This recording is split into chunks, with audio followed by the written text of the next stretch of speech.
Kitzbühel, jedem bekannt für spannende Abfahrten auf der Streif. Der Immobilienbranche aber viel besser bekannt als Austragungsort der re.comm.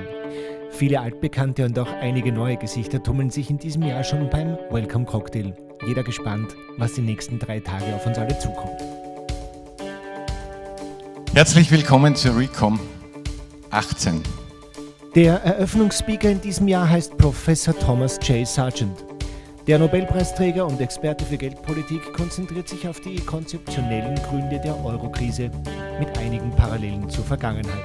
Some historical parallels between my own country that over 200 years ago faced decisions which are in many ways remind you of decisions Europe faces today or has faced in the last 20 years.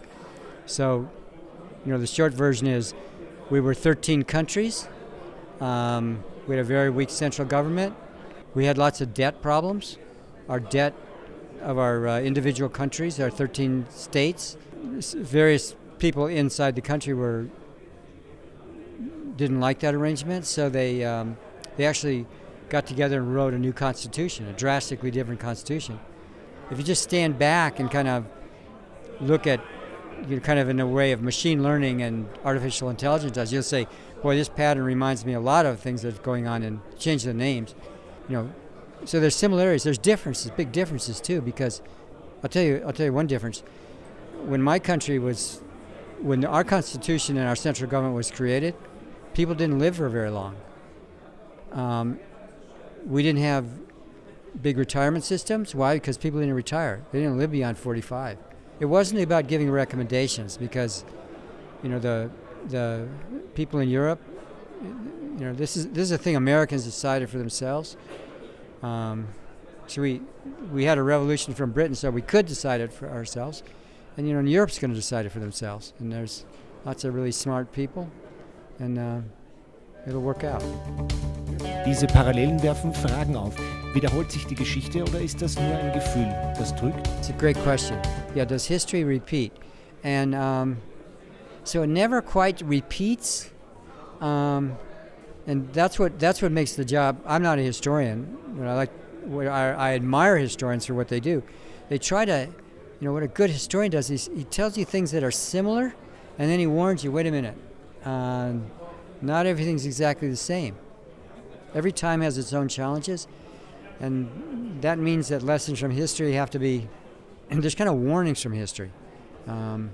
Like one warning is,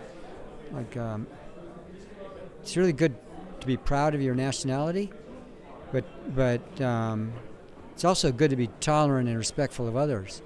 So striking the balance of that, history's in all parts of the world has shown us really bad lessons about losing that balance.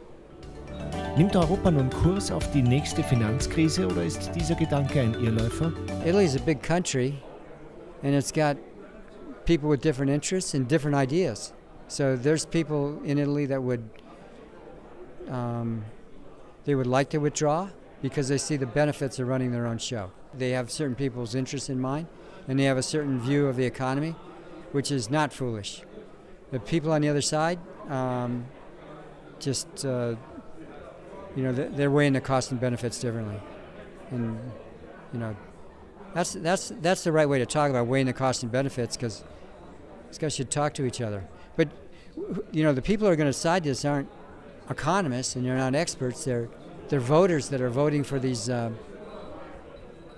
statesmen, these politicians who tell them the way they think about it, and they win votes. So that's the way it works. Das ist genau der Start, den die diesjährige re.comm braucht. Ein Vortrag, der gleich am ersten Tag genug Stoff bietet, um sich darüber Gedanken zu machen und zu reflektieren. Das ist die re.comm 2018.